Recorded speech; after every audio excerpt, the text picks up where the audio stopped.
Le son, ça doit être OK, normalement, ceux qui sont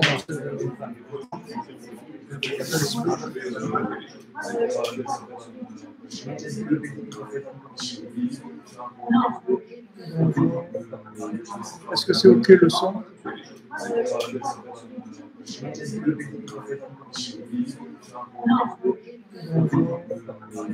Est-ce que c'est OK le son? Oui, les voix que vous entendez, c'est normal, il y a du monde. Bon,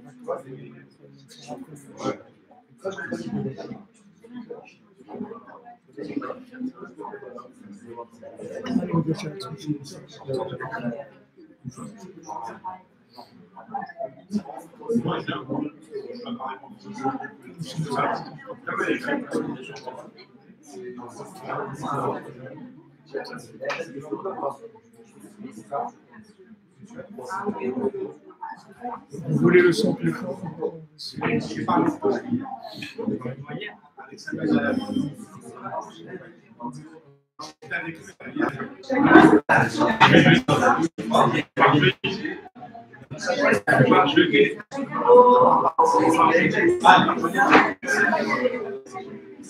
Ok, Boker Tov, shalom.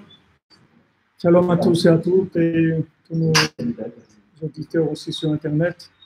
Donc, comme vous avez pu voir, on a eu un petit problème avec YouTube. Ils nous ont bloqué le live sur notre chaîne.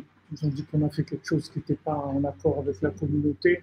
Bon, on a essayé de faire appel parce que c'est une erreur. Il n'y a rien de spécial. Donc, on attend que ça se rétablisse. En attendant, voilà, on a trouvé une autre façon de faire. Alors, vous remerciez à la chaîne que ça vous a permis de découvrir notre chaîne. Dans la chaîne. Pas de problème. Alors, regardez, on va continuer. Ceux qui n'étaient pas là hier, je vais essayer de... C'est-à-dire, l'idée de ma venue à Paris, c'est d'essayer de faire un petit peu comme on fait à Jérusalem. C'est-à-dire qu'on rentre un peu techniquement dans l'enseignement et de ne pas être dans des si vous voulez, dans des notions larges.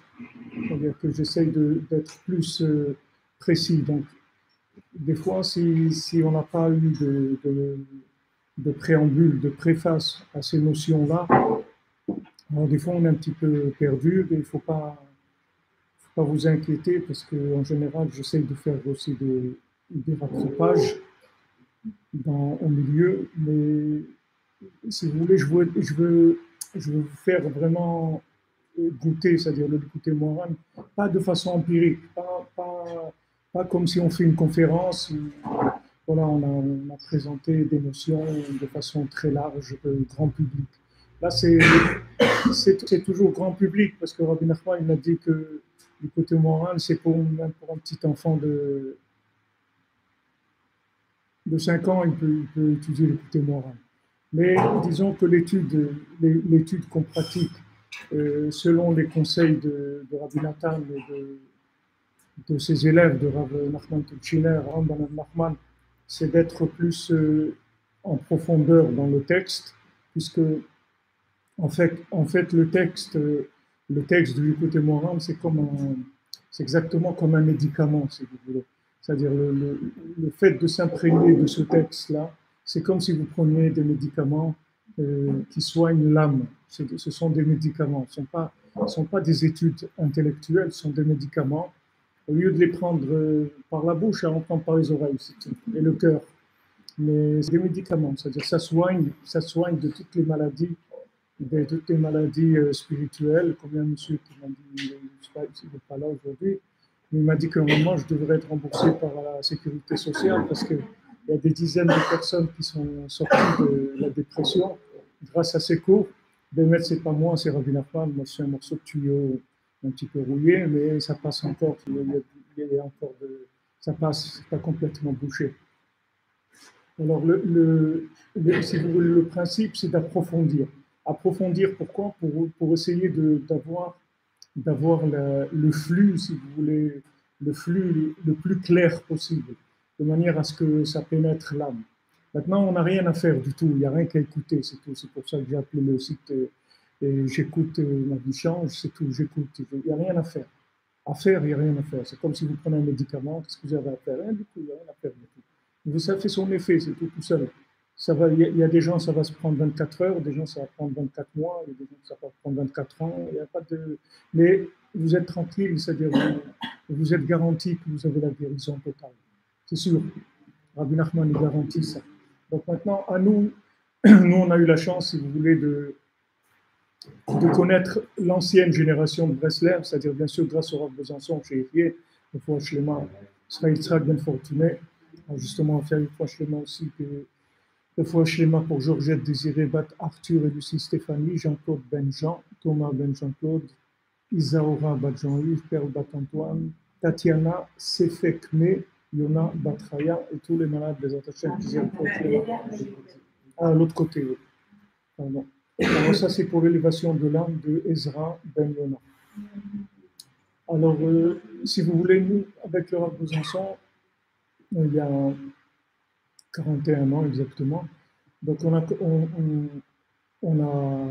découvert le Breslev, Rabbi Nachman, et on a pu connaître des gens qui ont connu des gens qui ont connu Rabbi Nathan.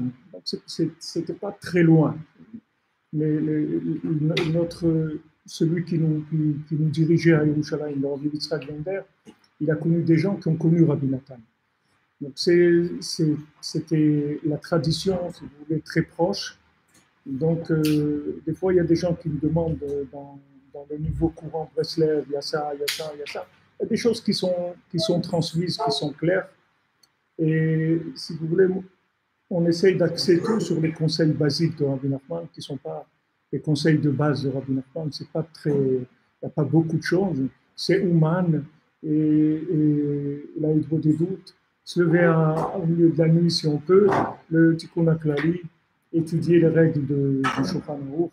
Voilà, ça c'est tout l'enseignement de Rabbi Nachman. Il est basé sur ça. Après le reste, c'est libre. Chacun, il y a des gens qui aiment étudier le Zohar, des gens la Gemara, chacun ce qu'il a envie. Ça change rien. La base de Breslev, c'est ça. Donc maintenant, si vous voulez, tout le monde est d'accord que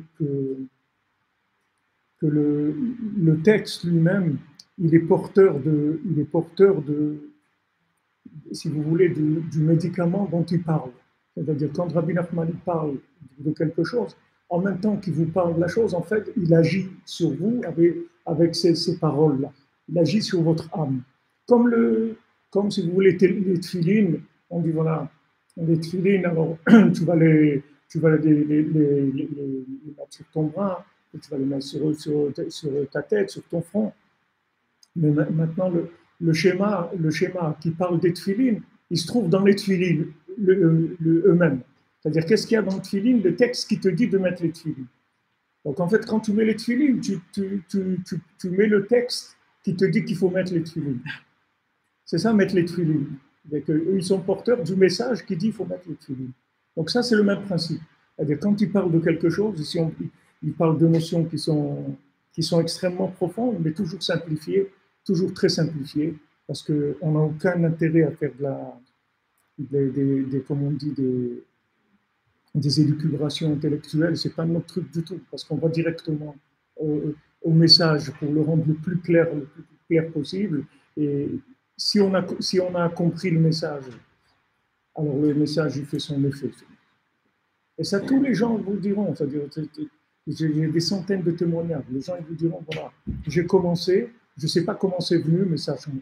Ma vie a changé. Je ne sais pas d'où. J'ai rien fait de spécial. C'est-à-dire, c'est pas passé par mon intellect. J'ai pas décidé de faire quelque chose. Je sais pas. Merci. C'est ça. Il y a un travail de l'intérieur qui se fait. Donc maintenant, le fait qu'on rentre dans le texte, ça permet tout simplement de capter le message de façon plus claire. C'est notre but. Notre but, c'est pas de comprendre. On ne cherche pas à comprendre. Avec tout ce qu'on a compris dans notre vie, normalement, on devrait être des Superman, on devrait être des êtres parfaits avec tout ce qu'on sait. Comme je vous ai dit l'autre soir, avec tout ce qu'on sait en psychologie, en psychanalyse et tout, normalement, on devrait être au top dans la vie des couples et dans les mariages et tout. On est dans la période la plus catastrophique qui ait jamais eu dans le monde. Donc, toutes ces connaissances, c'est très mignon, seulement ça ne fait aucun effet. Ça ne fait aucun effet. C'est mignon, c'est très mignon, c'est formidable. La psychanalyse, la psychologie, les psychologies de couple, tout ce que vous voulez, c'est super, mais ça ne fait aucun effet du tout. Ça ne fait aucun effet, c'est catastrophe la vie des gens aujourd'hui. Il n'y a jamais eu autant de divorces que ça, il n'y a jamais eu de gens qui ne sont pas mariés autant que ça, et qui veulent se marier. Ils supplient, ils pleurent, ils demandent. Ils voient les années passer, 30, 35, 40, 45, 50, 52. Ils disent, j'ai rien fait de ma vie, j'ai pas. Et ils veulent se marier, ils n'arrivent pas. Ils n'arrivent pas. Il n'y a pas de déclic, il n'y a pas de lien, il n'y a pas. Pourtant, on a tout, c'est-à-dire, théoriquement, on a tout ce qu'il faut, on a tous les outils qu'il faut. Donc, ces outils-là ne valent rien du tout.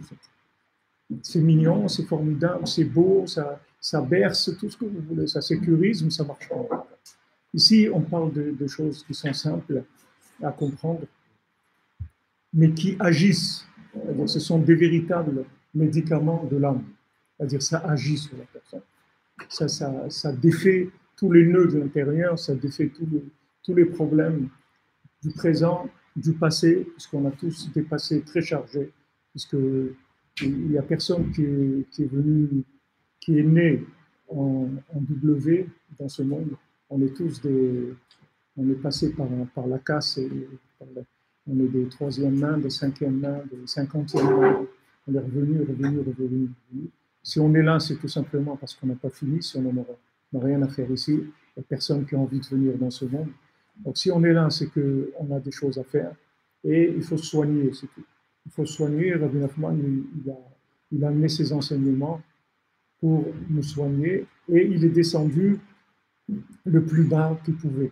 C'est-à-dire qu'il a dit, je ne peux pas aller plus bas que mes enseignements du Likuté-Moharan. C'est-à-dire, ce que j'ai découvert en haut, je l'ai descendu le plus bas possible. Il n'y a pas plus bas que ça. Maintenant, vous avez des témoignages, si vous avez lu, il y a beaucoup de tzadikim qui ont témoigné que les enseignements les plus élevés qu'il y a en haut, dans le paradis, ce sont les enseignements de Rabbi Nachman. Que tous les tzadikim, quand il arrive minuit, alors tous les tzadikim, ils vont écouter l'enseignement de Rabbi Nachman. Tous les tzadikim. Absolument tous les tzadikim, parce que c'est ce qu'il y a de plus élevé en haut. Maintenant, il y a des témoignages comme la jeune Anaël, je ne me souviens pas si elle a écrit dans son livre ou si ses parents qui l'ont dit, mais quand il arrivait minuit, elle arrêtait tout. Elle ne voulait plus parler, rien du tout. Alors, elle dit, qu'est-ce qui se passe? Elle dit, maintenant, c'est en haut, c'est le cours de Rabbi Nachman, donc je ne vais pas rater. Je ne vais pas rater ça. Donc, tous les soirs, minuit, c'est cet enseignement, et tous les tzadikim, ils vont. On n'est pas ici, c'est-à-dire, on n'essaye pas de faire de la politique, de faire les mieux, celui pas bien, c'est pas du tout notre but. Vous avez pu remarquer, moi, je ne fais pas de politique, et quand je parle de politique, c'est juste pour des images, c'est tout. C'est pas du tout. Je crois dans aucune tendance politique, je crois dans Echad, c'est tout, et on doit arriver tous à découvrir qu'on est des enfants d'Hachem et on doit recréer le dialogue avec lui et pas être fâché avec lui et savoir qu'il nous aime à tous comme on est, avec nos grandes qualités et nos petits défauts. Et voilà. Et on va y arriver. Rabbi Nachman dit, quand je prends quelqu'un en main, jamais je le lâche. Jamais je me suis occupé de quelqu'un et ça n'a pas marché. ou bien ça s'est arrêté au milieu, ou Rabbi Shalom il est décédé, ou quelque chose, jamais. Rabbi Nachman dit, Hachem m'a fait ce cadeau, que quand je prends quelqu'un en main, termine. Donc Rabbi Nachman, dans tout, il termine. C'est-à-dire, si on s'attache à lui, en ayant confiance en lui, en l'aimant, tout ça, c'est quelqu'un qui donne envie de l'aimer, parce qu'il émane des choses extraordinaires. Mais en étant attaché à lui, que ce soit par la pensée, par le cœur, ça permet de réparer, c'est-à-dire de lui donner à lui la possibilité de nous réparer. Et sa réparation, elle est parfaite. C'est pas à peu près, c'est pas du bricolage, c'est parfait. C'est-à-dire qu'on ressort entièrement réparé. Alors maintenant, avec le temps, on l'a vu, dans notre petite expérience, on s'est rendu compte, au bout des années, des changements, des gens qui sont arrivés dans des états vraiment lamentables, et donc Hachem qui sont arrivés à complètement changer, et à se construire, à construire un foyer, à être vraiment heureux. Ils sont sortis complètement de leurs problèmes. Donc Rabbi Nachman, il a dit, Nitzarti venatser, je vais gagner d'Amanti ve'egno. J'ai terminé déjà et je vais terminer. Et ça, c'est dans tout, avec chacun d'entre nous, les Hashem. Donc, vous soyez tranquilles. Tous vos problèmes ils sont réglés. Vous ne faites aucun souci. Tout est réglé. Tout. Juste, il faut se lâcher. Il faut arrêter de faire tourner la ciboulette. Il faut l'arrêter. Il faut se lâcher. Vous lâchez, vous avez confiance. Vous avez confiance, vous lâchez, vous vivez heureux. Comme on dit hier, vous parlez avec Hachem un petit peu tous les jours. Si vous pouvez, vous allez au van. Quand vous pouvez, autant que vous pouvez, même si vous avez été 200 fois, vous allez 101 fois. Si vous avez une fois, vous allez deux fois. Faites le Tikkun HaKlali, vous parlez avec Hachem. Et c'est tout. C'est tout. Le reste, c'est pas de notre ressort. Donc hier, on a parlé de l'inclusion dans le Mechouyav en Metsiut. C'est-à-dire que maintenant, notre but d'être venu sur Terre, c'est pour révéler Hachem, mais on veut s'inclure dans l'éternité. Et la Gemara dit que est-ce que maintenant, qu'est-ce qui vaut mieux pour l'homme, d'avoir été créé ou de ne pas avoir été créé? C'est une question existentielle. Est-ce qu'il vaut mieux avoir été créé ou ne pas avoir été créé? La plupart des gens, leur vie, vraiment, il vaut mieux qu'ils n'aient pas été créés, parce que c'est de la souffrance, il y a beaucoup de souffrance. Il n'y a personne qui ne souffre pas. Beaucoup de souffrance, beaucoup de déception, beaucoup de mensonges, beaucoup de douleur, beaucoup de violence. Est-ce que c'est mieux qu'ils aient été créés ou pas été créés? À quoi ça sert cette vie? Alors la Gemara dit, si maintenant on se connecte à Hachem, alors ça vaut la peine d'avoir été créé. Mais si on ne se connecte pas à Hachem, ça ne vaut pas la peine. C'est-à-dire, on n'a pas... En fait, quand on vient dans ce monde, c'est pas garanti que ça va bien se passer. C'est-à-dire, on peut avoir vécu une vie qui ne sert à rien. On peut avoir souffert pour rien, on peut avoir payé pour rien, on peut avoir tout pour rien, parce que ça n'a pas été connecté. Donc, ici, Rabbi Nachman il parle de ce problème existentiel. Est-ce que ce monde, il doit exister ou il ne doit pas exister? Est-ce que Hachem, quand il a créé le monde, maintenant il est obligé de l'entretenir ou pas? Il peut arrêter. Il dit, bon, allez, ça y est, j'arrête, on laisse tomber, on ramène tout dans le néant, c'est fini. Il n'y a plus rien. Non, il ne peut plus faire ça. Il ne peut plus faire ça. Pourquoi? Parce qu'il y a des gens qui se sont inclus dans l'éternité. Comment? En parlant avec Hachem. Ils ont parlé avec Hachem, ils se sont inclus dans l'éternité, ils sont devenus éternels. Et bien maintenant, quand vous faites Hitbod Edut, vous devenez éternel. C'est-à-dire c'est fini, on ne peut plus vous mettre dehors. Vous devenez éternel. C'est-à-dire votre vie est éternelle, vous avez une garantie de vie éternelle. Parce que vous êtes inclus dans l'éternité. Donc c'est fini, vous êtes éternel. Donc ici, il parle de la Hitbod Edut sous cet angle-là. C'est-à-dire, la Hitbod Edut, parler avec Dieu pour m'inclure dans l'éternité. Donc tout ce que j'ai dans ma vie, il faut que je l'inclue dans l'éternité. Donc j'en parle avec Dieu tous les jours. Et comme ça s'inclut dans l'éternité. Et moi, je m'inclus toute ma vie, tout ce que j'ai pu contacter dans ce monde, celui qui fait de la musique, ou celui qui fait de la peinture, ou celui qui mange, ou celui qui fabrique des voitures, n'importe quoi. Ça s'inclut avec moi dans l'éternité. Donc c'est fini, il n'y a plus de destruction possible. Tout ça va s'inclure dans l'éternité.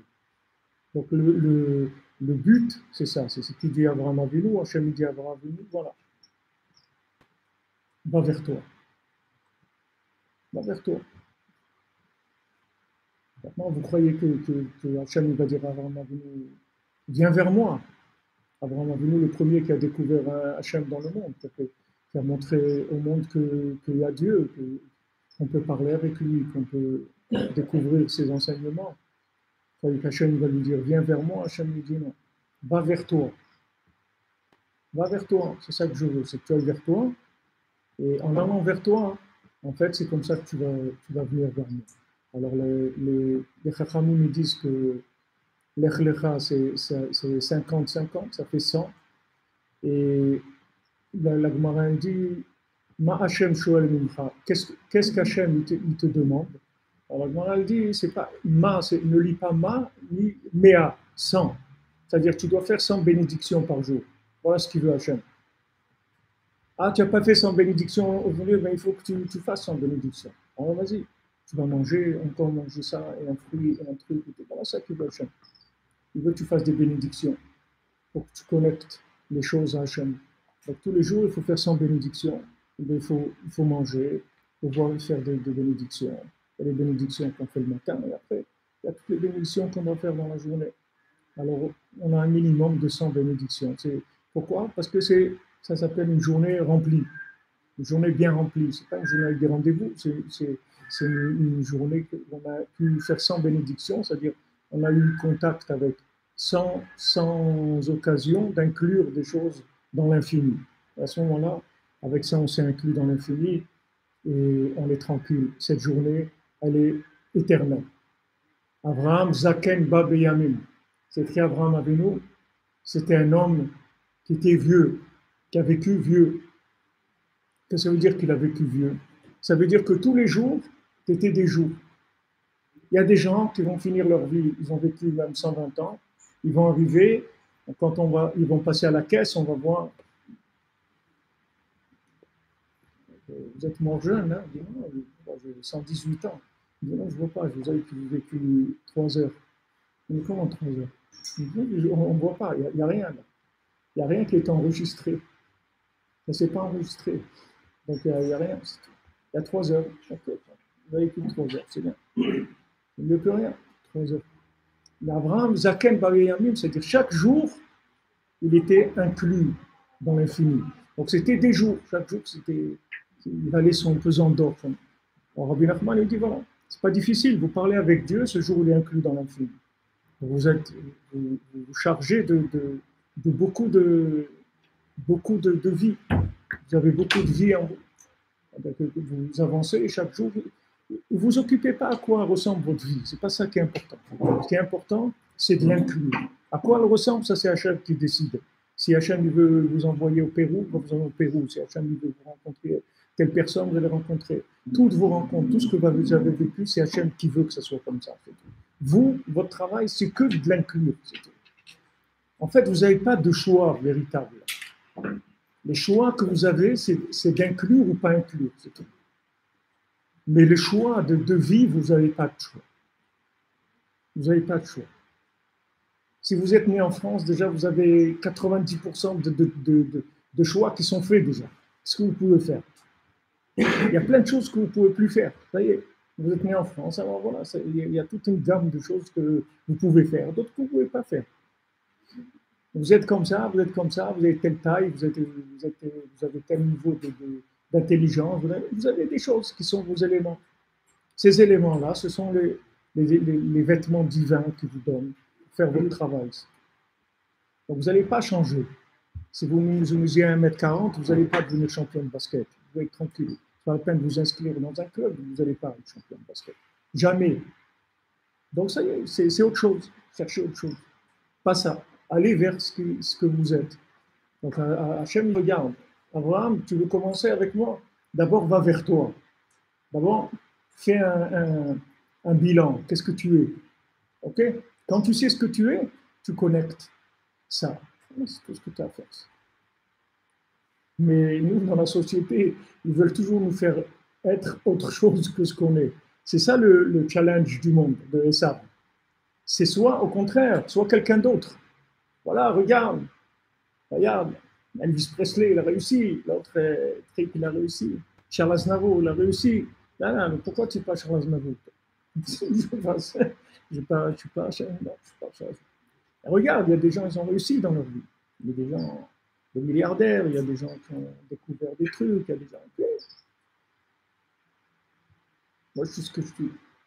Donc, Hachem, il dit à Abraham Avinu, va vers toi. Une fois que tu sais que tu dois aller vers toi et que ce qui compte, c'est ce que tu es, à ce moment-là, ça, on va le connecter et c'est tout ce qu'on te demande. C'est ça ton travail. Parce qu'on t'a donné tous ces éléments-là pour que ce soit tes éléments que tu vas connecter. Alors maintenant, aujourd'hui, les gens, on parle de liberté, on parle ouais, il faut être libre, vivre librement, faire ce qu'on a envie, etc. Mais on voit que les gens ils sont malheureux avec toutes ces théories. Avant, les gens ils étaient moins libres, mais apparemment, ce qu'ils appellent la liberté, il y avait beaucoup moins de moyens de se déplacer, de faire des choses, etc. Mais les gens ils étaient plus heureux. Rav Scherter, il dit à Yerushalayim, il dit avant à Jérusalem, les gens ils avaient des lits cassés parce qu'ils n'avaient pas beaucoup il n'y avait pas beaucoup de moyens. Donc ils avaient des lits rafistolés comme ça, des lits cassés. Mais eux, ils étaient entiers. Aujourd'hui, ils ont des beaux lits, mais ils sont cassés. C'est les gens qui sont cassés. Il y a des moyens, c'est vrai, mais l'individu, on a fait quelque chose de complètement métamorphosé. C'est-à-dire, c'est pas, c'est pas du tout ce qu'on est. On nous a mis dans des challenges à l'école, à l'université, les trucs. Il faut que tu réussisses, il faut que tu réussisses. Et il n'y a personne qui vous dit qu'il faut que vous réussissiez à être vous-même. Même Abraham Avinu, c'est écrit que quand il est parti, il a pris Lot avec lui, son neveu. Et la Torah dit, elle dit, mais pourquoi tu le prends avec toi? Pourquoi tu le prends avec toi? Est-ce qu'il veut faire sa vie? Pourquoi tu... Non, il avait l'impression que seul, il ne valait pas assez. Il fallait qu'il prenne quelqu'un avec lui, comme ça. En prenant quelqu'un avec lui, ça le sécurisait, qui disait, bon, voilà, hein, je ne suis pas seul, hein, j'ai quand même amené quelqu'un, donc même si je ne vaux pas grand-chose, mais voilà, j'ai amené quelqu'un, donc ça justifie que j'ai quand même une valeur, etc. Mais on voit que Hachem, il ne lui parlait pas quand il a pris Lot avec lui. Hachem ne lui parlait pas. Une fois que maintenant il l'a mis dans une situation technique où il a été obligé de se débarrasser de Lot, c'est-à-dire qu'il dit qu'on on peut plus là, on peut plus continuer. Regarde, on a trop de troupeaux, etc. Nos bergers se disputent et tout. Donc regarde, va où tu veux, choisis-toi ce que tu veux. Tu veux aller à droite, j'irai à gauche, tu veux aller à gauche, j'irai à droite. Je ne te dis pas ce que je veux, moi, je n'ai pas de préférence. Vas-y, choisis-toi ce que tu veux. Alors, il a choisi l'autre, d'aller vers Sdom, etc. Et Abraham avait voulu partir dans l'autre sens. Dès qu'il s'est séparé de l'autre, vous voyez tout de suite après, Hachem lui parle. Tout de suite, il lui parle. Il ne faut pas avoir peur de se débarrasser des paquets. Il y a des paquets. Alors, il y a des gens qui ont mauvaise conscience, ils prennent des paquets avec eux pour se sécuriser. Et il y a des gens que c'est des vrais paquets parce qu'ils ne sont pas trouvés dans leur vie. Alors ils trouvent des gens sur qui s'accrocher. Le Rav Besançon, il m'a dit il n'y a pas longtemps, il m'a dit, tu sais quand est-ce que j'ai commencé à vivre? C'est quand j'ai appris à dire non. Il m'a dit quand j'ai appris à dire non, j'ai commencé à exister, à vivre. Non, je peux venir avec vous là? Non. On va faire quelque chose ensemble? Non. Ah, j'ai une bonne idée, on va s'associer? Non. Je ne m'associe pas. Je m'associe. Mais c'est bien s'associer, non, c'est pas bien. Je m'associe. Pourquoi j'ai pas le droit de vivre tout seul? Si je ne colle pas quelqu'un avec moi, ça ne va pas marcher. Non, on n'associe pas. Dans tous mes élèves, ils savent ça. Il y a pas de, je ne laisse aucun élève s'associer. Tu veux faire une affaire, tu la fais tout seul. Ouais, mais tout seul, je ne peux pas. Ben, la fais pas. Si tu t'associes, il va y avoir deux possibilités. Ou ça marche ou ça ne marche pas, d'accord? Si ça ne marche pas, ça va être catastrophe parce qu'il va te dire c'est à cause de toi. Et si ça marche, il va te voler, il va partir. De toute façon, ça ne va pas marcher. Ça marche ou ça ne marche pas, tu vas finir, tu vas discuter avec quelqu'un. Ça va mal se terminer. Pourquoi tu veux t'associer? T'es quoi? T'es un artiste, t'as une inspiration? Alors fais-le ton truc. T'as pas de moyens, trouve des investisseurs, tu leur donnes. Voilà, voilà le business plan. Si ça marche, vous aurez 10% ou 20%, pas de problème. Emploie des gens qui ont le savoir-faire. Si toi, tu as l'esprit, tu as l'inspiration, emploie des gens qui ont le savoir-faire. Mais pourquoi tu vas t'associer? Il y a un manque de. Il y a quelque chose qui n'est pas. C'est malsain.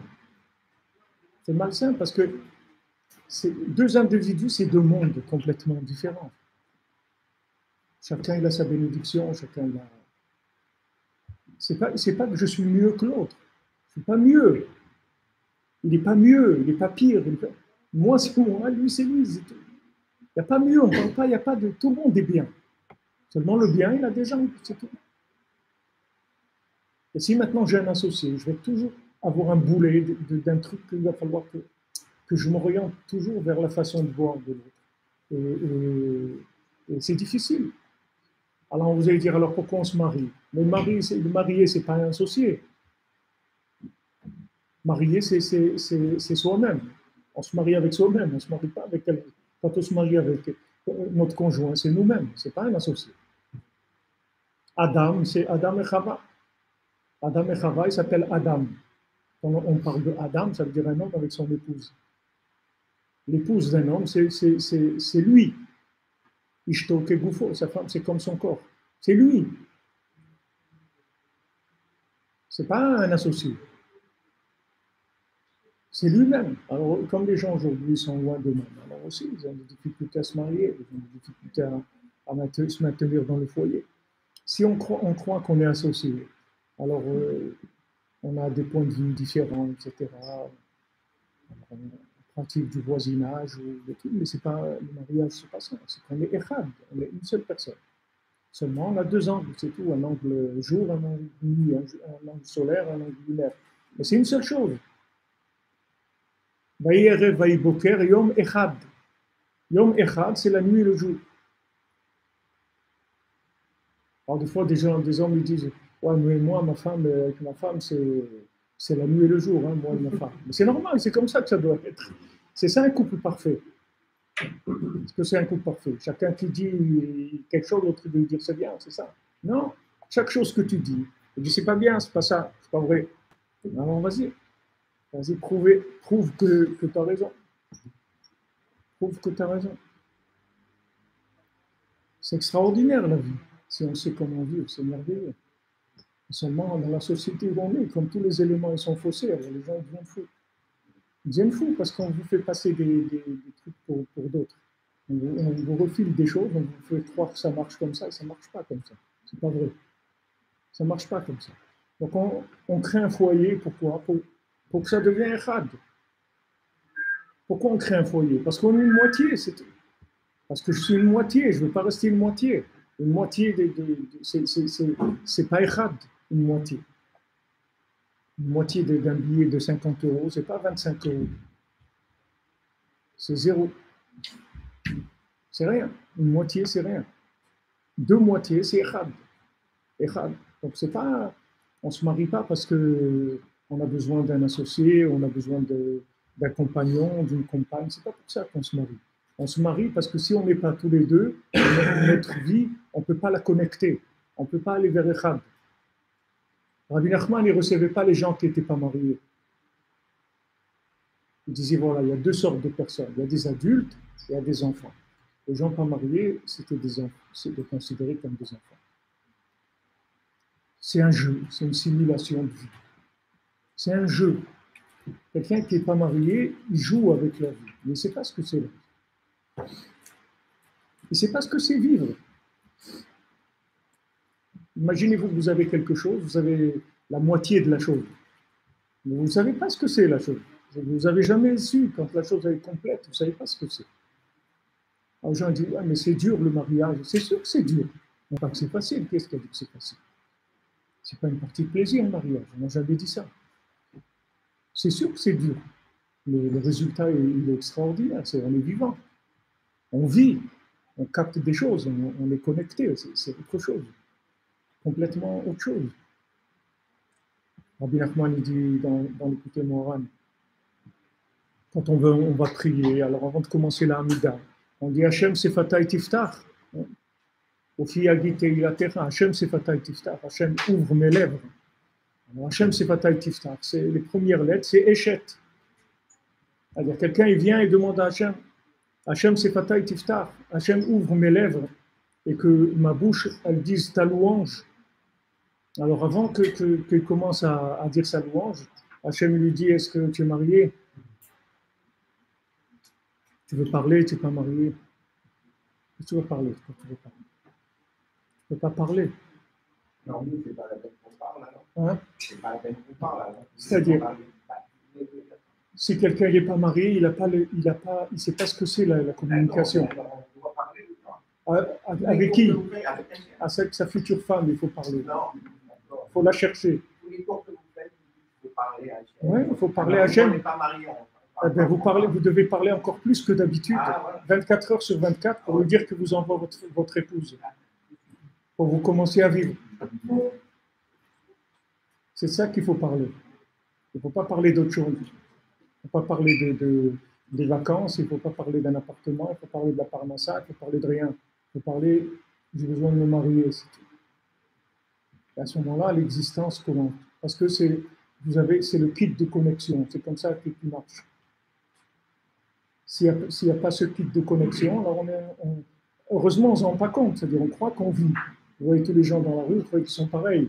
Mais ce n'est pas du tout pareil. Il y a des gens qui sont connectés et des gens qui ne sont pas connectés. Il y a des gens qui vivent avec un rapport qui est en dualité ou en binaire avec la matière. Et il y a des gens qui vivent en 3D, dans la troisième dimension. C'est une autre vie complètement. Le principal, c'est de vouloir et de prier.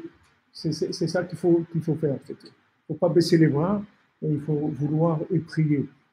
Mais je suis obligé de vous dire des choses comme elles sont. Je ne vais pas vous embrouiller. On est déjà s'embrouiller comme ça.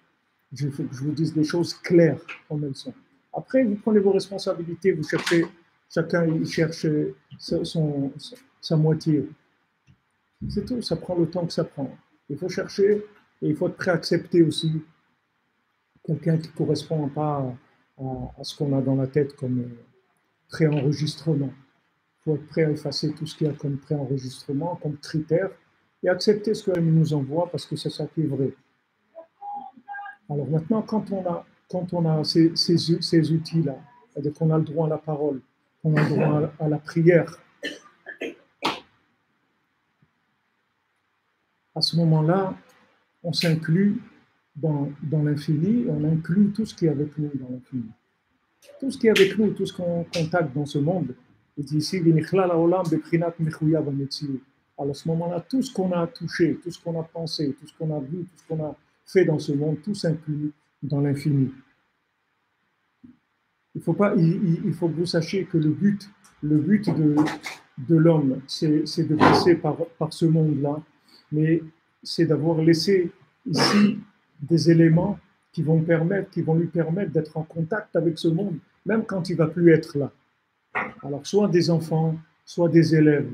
Si vous êtes marié, vous avez des enfants, vous avez une obligation de la Torah, d'apprendre la Torah à vos enfants. C'est une mitzvah tassée midoraïta. Si vous n'avez pas d'enfants, vous êtes pas marié, alors il faut faire des élèves. Il faut essayer de diffuser la Torah, d'essayer d'imprégner des gens de Torah. Il y avait à Yerushalayim, il y avait dans les rabbanim qu'il y avait dans l'ancienne génération, il y avait deux rabbanim. Il y avait Rabbi Yitzhak Bender dont je vous ai parlé, il y avait Rav Shmuel Shapira qui était aussi un des très grands de la génération. Le Rav Shmuel Shapira, lui, il ne parlait pas. C'était un homme, il ne parlait pas. Il parlait jamais. C'était un homme très très grand. C'est un homme qui allait faire Tikkun Chatzot au Kotel tous les soirs et il hurlait jusqu'à qu'il y ait du sang qui sorte de ses poumons. C'était un homme d'un niveau très très élevé. Mais il ne parlait pas. Et Rav Levi Yitzhak, c'était le contraire, il parlait. Il faisait des cours tous les jours dans la synagogue de Breslev, et il parlait tout le temps de tout ce qu'il a vu à Ouman, de tout ce qu'il a reçu, etc. Il a transmis tout ce qu'il a pu transmettre. Alors une fois à Purim, quand ils avaient bu un petit peu tous les deux, ils avaient un petit peu bu, alors Rav Levi Yitzhak, il a dit à Shmuel Shapira, il dit, pourquoi tu ne veux pas avoir encore des enfants? Il a dit ça. Pourtant, Rav Shmuel Shapira, il a 12 enfants, une grande famille. Mais il a dit, pourquoi tu ne veux pas avoir encore des enfants? Pourquoi tu ne parles pas? Tu parles avec des gens, tu les rapproches d'Hachem. Voilà, ça te fait encore des enfants, encore des enfants, encore des enfants. Donc les gens, ils disent ouais, mais moi, je n'ai pas d'enfants, etc. Tu peux avoir des enfants. Enseigne la Torah. Il dit, mais je ne sais pas enseigner. Diffuse la Torah. Achète des livres, distribue-les. Diffuse. Essaye de diffuser la Torah. Chaque personne qui va lire un livre, qui va être influencé, cette influence qu'il va avoir, c'est ton enfant. Et ça se démultiplie après. Le but, c'est pas que d'être en haut. Le but, c'est d'être en haut, mais d'être en bas. D'avoir laissé des affaires en bas qui tournent. De ce qu'on a investi dans ce monde. Donc ça, c'est aussi un angle pour être éternel, si vous voulez. La transmission, c'est ce qui permet d'être éternel. En fait, que quand on a transmis, on s'est inclus dans l'éternité aussi. Donc le but, il dit ici, c'est de devenir éternel en s'incluant dans Hachem, en incluant tous les éléments d'Hachem. Donc quand vous avez quelqu'un qui est loin d'Hachem, et vous essayez de lui parler, et de lui faire prendre conscience que Hachem, il est à son écoute, il peut parler avec Hachem, il verra que Hachem écoute sa prière. Donc voilà, cette personne-là, vous l'avez connectée à Hachem, voilà, c'est un de vos enfants. On appelle un enfant. C'est ça un enfant. Et c'est un enfant, c'est quelqu'un qui va recevoir l'enseignement de ses parents, ce qui s'appelle un enfant. Donc la Gemara, elle dit, quand on parle d'enfants ou d'élèves, c'est la même chose. C'est une discussion dans la Gemara entre Abaye et Rava, mais ils disent que c'est la même chose. C'est-à-dire, il y en a qui disent des enfants, il y en a qui disent des élèves. C'est la même chose. Élève ou enfant, c'est la même chose. כל מה שעושים רצונו יותר, הם נכללים ביותר עם כל העולמות התלויים בהם בחיוב המציאות. Parce que plus on fait la volonté d'Hachem, et plus on s'inclut dans l'infini avec tous les mondes qui dépendent de nous. Tous les mondes, c'est-à-dire tout ce qui dépend de nous. Parce qu'en fait, tout ce qui est dans le monde, ça dépend de nous. Ce n'est pas le contraire. On ne dépend pas du climat. C'est le climat qui dépend de nous. S'il y a des inondations en Carcassonne, on ne dépend pas des inondations. C'est les inondations qui dépendent de nous. C'est nous qui faisons les inondations. Ce n'est pas les inondations qui nous font en nous. Tout ce qu'il y a sur Terre, ça dépend de nous. Ce n'est pas le contraire. Vous comprenez? Tout ce qui existe, c'est une mise en scène pour nous. L'acteur principal, c'est l'être humain. Ce n'est pas le contraire. Les gens, ils essayent l'écologie, les verts, les trucs, mais c'est pas ça qu'il faut. C'est pas d'eux qu'il faut s'occuper. Il faut s'occuper de l'être humain. Occupez-vous de l'être humain, il n'y aura pas de pollution, il n'y aura pas besoin d'écologie, il n'y a pas besoin de la guerre, il n'y a pas de tsunami, il n'y a pas de choses violentes, il n'y a pas de morts qui vont mourir noyés par des trucs. Ça n'arrivera pas. C'est de l'homme qu'il faut s'occuper. L'homme, c'est lui qui est l'acteur principal. Maintenant, autour de lui, on a mis des choses pour le décor. Ce décor-là, il faut le connecter, c'est tout. Mais ce n'est pas le contraire. L'homme, il n'est pas le résultat du décor, du tout. C'est la seule créature qui a le choix. Les autres, ils n'ont pas le choix. Ils n'ont aucun choix. Le minéral, le végétal, l'animal, il n'y a pas de choix. Il n'y a pas de libre arbitre. C'est des programmations, il n'y a pas de libre arbitre. Mais l'homme, il a libre arbitre. Donc maintenant, chaque fois qu'on fait la volonté d'Hachem, tout ce qui dépend de nous dans le monde, ça s'inclut dans Hachem. Alors quand on vous dit de quel signe tu es, tu es du signe du bélier, alors voilà, c'est le contraire. C'est le bélier qui dépend de moi. C'est pas moi qui dépend du bélier. C'est moi qui fais le bélier. Le bélier, il a été fait pour moi, c'est le contraire. Quand est-ce que je suis sous le signe du bélier? C'est quand je suis en dessous le bélier. C'est-à-dire quand je crois que, bon, qu'est-ce que vous voulez, la vie, elle a fait de moi ce qu'elle a fait. Non, non, la vie, elle n'a rien fait de toi. Tu es un homme libre, tu es une personne libre. Et ce que tu as dans ta vie, c'est ce que tu as voulu avoir, c'est tout. Et si tu pensais que tu n'avais pas le choix, ben tu t'es trompé, c'est tout. Mais ta vie, c'est tes choix. Il n'y a personne qui est responsable de tes réussites ou de tes échecs.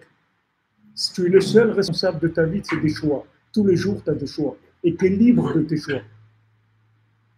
Tu dis, mais comment, voilà, tu es libre de tes choix. Tu es libre de tes choix. Tu ne peux pas.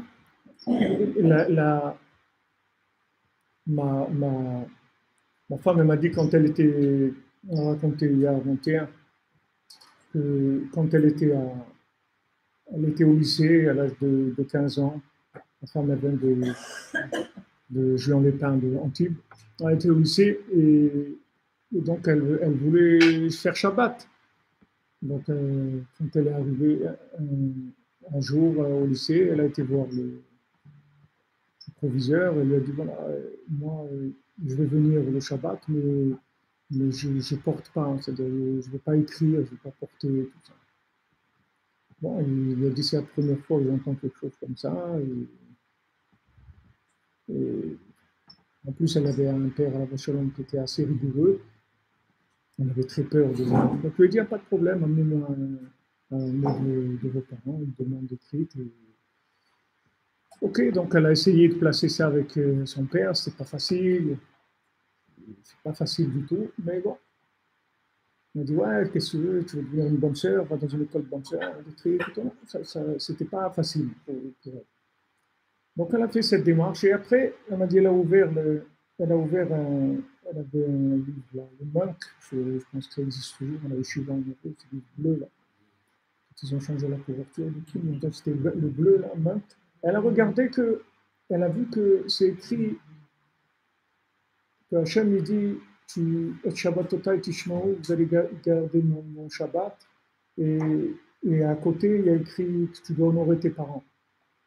Alors, Hachem dit voilà, tu dois honorer tes parents, mais tes parents aussi, eux, ils ont l'obligation de m'honorer, de faire le Shabbat.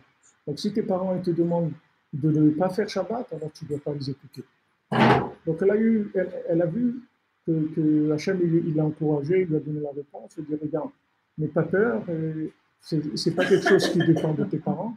Maintenant, toi, tu veux garder Shabbat, tu dois garder Shabbat et tu n'écoutes pas si tes parents ne sont pas d'accord, tu dois écouter Hachem, tu ne dois pas écouter tes parents.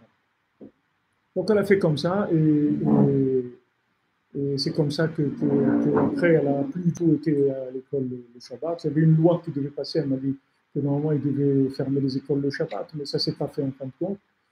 Et après, elle n'a plus été du tout au lycée le Shabbat. Je sais qu'elle a passé son bac, parce que le bac, c'était kadosh pour les parents. Enfin, le bac, c'est pas le bac, c'est une honte, etc. Non, il fallait le bac. Donc, elle a eu son bac, après, elle a pu aller dans le séminaire avec les gars.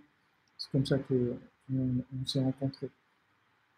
Donc, à un moment, on a été confronté à quelque chose de très difficile quand vous avez 16 ans. Très, très difficile. C'est très difficile de faire des choix comme ça. Des parents, des frères, une famille, une société. Le proviseur, il dit, j'ai jamais entendu ça de ma vie. Le proviseur, il n'a pas 18 ans. En général, des gens qui ont la cinquantaine, la soixantaine. Depuis qu'il travaille 40 ans, il n'a jamais entendu quelqu'un qui lui a demandé une chose pareille. Il va venir au lycée, mais il n'écrit pas. Il ne le porte pas. Il faut il faut croire dans quelque chose, sinon on ne peut pas. Il faut croire dans la chose et croire en soi aussi. On est capable de faire ça. On est capable de le faire. Et chacun, c'est pour ça que je vous dis, vous avez le libre arbitre, ne croyez pas. Le monde est là pour vous servir, ce n'est pas le contraire. On n'est pas des esclaves, on est des gens libres. Libres de quoi? Fais tes choix, c'est tout. Fais tes choix. Ne charge personne de la responsabilité de ta vie. Ne dis que jamais que ce que tu as réussi, c'est à cause des autres, grâce aux autres, et tu as échoué, c'est à cause des autres. Il n'y a personne qui t'a fait échouer, il n'y a personne qui t'a fait réussir. Rabbi Nachman, il le dit, ce que j'ai fait, c'est moi qui l'ai fait. Il dit, quand vous dites que je suis l'arrière-petit-fils du Baal Shem Tov, ça n'a rien à voir. Rien à voir. j'aurais été l'arrière-petit-fils de quelqu'un qui était complètement en dehors, je serais arrivé à la même chose. Ce que je suis arrivé, c'est de moi-même. J'ai fait des efforts, j'ai cherché, et je suis arrivé là-haut. Ne commencez pas à faire dépendre ça parce que c'est facile, c'est-à-dire c'est facile, c'est-à-dire dans un sens vous dites ouais mais lui c'était l'arrière-petit-fils du Baal Shem Tov. Alors ça vous rend tout de suite, vous allez dire ah, moi j'ai pas cet arbre généalogique là, donc c'est pas je peux pas. Non, Rabbi Nachman dit non. Tout est ouvert, tu peux arriver à tout. Et tu dois arriver. C'est pas un tu peux, tu dois arriver. Tu es libre. Complètement libre. Parce que ça aussi, si vous dites, ouais, mes parents ils sont comme ça, je viens d'un truc. Non, voilà, quelqu'un m'a dit qu'il s'est converti, il vient d'Afrique, ses parents ils sont dans la sorcellerie, ses grands-parents encore plus, et trucs, et voilà, il s'est converti, il est juif, pour la prochaine. Il est avec Rabbi Nachman, il vient au Man, c'est un juif. C'était un juif qui était perdu là-dedans. Et s'il n'avait pas eu confiance en lui, comment il serait arrivé à ça? Comment vous êtes dans un monde qui est complètement différent, qui ne va pas tout vous renseigner sur votre localité. C'est à l'intérieur que vous avez ça. Vous cherchez à l'intérieur, c'est à l'intérieur. La Bodé doute, elle est faite pour ça, pour sortir ce qu'on a à l'intérieur, pour commencer à vivre. Commencer à vivre, à croire en soi, à dire waouh, Hachem, merveilleux, merveilleux, c'est extraordinaire. Évidemment, voilà, je me lève la nuit, je parle avec Dieu, je cherche mon souffle, je cherche mon âme, je cherche ce que j'ai à l'intérieur. Je cherche ce que j'ai à l'intérieur. Le bien qui est en moi, il vient d'Hachem. Mon âme, elle vient d'Hachem. Mon âme, c'est une partie d'Hachem. Donc quand je parle avec Hachem, je retrouve mon identité véritable. Je parle avec ma racine, avec la racine de moi-même. Donc tout le bien qui est en moi, toutes mes capacités, ça va tout ressortir. Tout va ressortir. Ça me donne envie de faire des choses. Je crois en moi. Regardez, moi j'ai commencé, je donne des cours d'Internet. Quand j'ai commencé il y a 12 ans, 14 ans. Mais tous les gens, ils disaient, t'es fou. Tous les gens, ça n'existait pas. Il n'y avait pas de rave qui faisait des cours sur Internet. Je me dis, quoi, rentrer là-dedans, mais c'est des trucs pollués, des trucs, c'est pas bien, il y a plein de choses pas bien. Et moi, je n'avais pas le moindre doute, même pas 1% de doute. Même que c'était des rabbiniques beaucoup plus grands que moi, ça ne m'a pas impressionné du tout. Parce que je savais que cet outil-là, c'est l'outil de Mashiach. J'ai vu tout de suite. Moi, j'ai vu. D'autres n'ont pas vu. Moi, j'ai vu. D'arriver maintenant, voilà, ici, je ne sais pas combien on est, que des gens, ils sont là, en même temps au Canada, en Afrique, en Belgique, là-bas, qu'on est tous ensemble en train d'étudier les sessions messianiques. Et ils ont dit, non, entrez, c'est pas ça, c'est ok. Maintenant, regardez, tous les rabbins, ils ont des sites internet, ils ont des trucs, ils font tout. Mais au début, c'était pas évident. C'est pas évident. Il fallait se battre. Il fallait paraître aussi un peu. C'est pas facile. Des fois, si vous voyez, je fais des lives et tout, il y a des gens qui m'embêtent. Des gens veulent me voler mon téléphone et tout. Des religieux, ils mettent la main sur la caméra, ou ils détournent le téléphone, ils ne veulent pas que je filme. Ils ne veulent pas que je partage avec des gens. Je suis à la tombe de David Ameller, un live. Les gens, ça leur fait plaisir, ils sont là où ils sont. Ils voient, wow, quelqu'un nous parle, il est à côté de David Ameller, et ils envoient un petit drapage. Les gens, ça leur donne du réseau, ça leur donne de la force, on les connecte. Et il y a des gens, non, ils ne veulent pas. Ils disent, non, tu n'as pas le droit, etc. Il ne faut pas, c'est pas bien.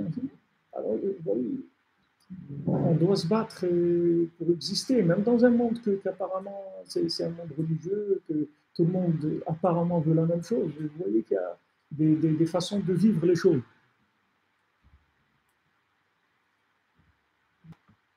Moi, il y a beaucoup de synagogues à Jérusalem, mais surtout à Meacharim, vous avez des panneaux à l'entrée où vous dites que c'est interdit de rentrer avec l'iPhone. Il ne faut pas entrer dans la synagogue avec l'iPhone, encore plus de filmer ou des trucs comme ça. Moi, ça ne m'empêche pas de filmer, de faire ce que j'ai à faire, mais des fois, pour une, j'ai envie de mettre sur la porte de mon Beth Midrash, interdit de rentrer si vous n'avez pas un iPhone. Vite mettre ce panneau-là à l'entrée. Parce que, c'est-à-dire, on doit se battre. Même, vous voyez, même des choses comme ça, on doit se battre. Pourtant, qu'est-ce qu'on fait? Qu'est-ce qu'on est en train de faire? On est en train d'essayer d'aider les gens à trouver leur chemin, d'essayer de les connecter, de leur donner un peu d'espoir. Des gens sont seuls dans des endroits malades. Vous voyez combien de gens, il y a des gens, je les tiens tous les jours avec ça. Il faut que tous les jours, j'envoie une petite vidéo de 30 secondes du cotel, une bénédiction, avec ça, ils tiennent. Parce que tous les jours, c'est le SAMU, ou c'est ça, ou c'est ça, ils sont à l'hôpital. Les gens, des fois, pendant les 2-3 dernières années de leur vie, j'ai tenu tous les jours avec une petite vidéo personnalisée, avec un peu une bénédiction. Ça donne des forces. Et il y a des gens, ils disent, non, là, qu'est-ce que vous allez faire? Vous n'allez pas vous battre avec eux, ils ne comprennent pas, ils sont dans un autre monde. Ok, chacun il a ce qu'il a à faire. Donc je vous dis, c'est pas parce que vous ne croyez pas, parce que c'est la Torah, que même dans la Torah, il y a différentes façons de voir les choses. Chacun, il doit se battre pour ce qu'il a à faire. Vous savez, David Amer, aujourd'hui tout le monde fait des psaumes, tout le monde fait des Teilim. Rabbi Nachman, il a dit que Mashiach, il va venir grâce à ceux qui font les Teilim. Pendant 400 ans, c'était interdit le Teilim. 400 ans, c'était censuré par les rabbinim. 4 siècles, ils ont interdit le Teilim. Ils ont dit c'est interdit de lire ce livre-là. C'est des livres qui sont interdits à la lecture. 4 siècles, pas une semaine, 4 siècles.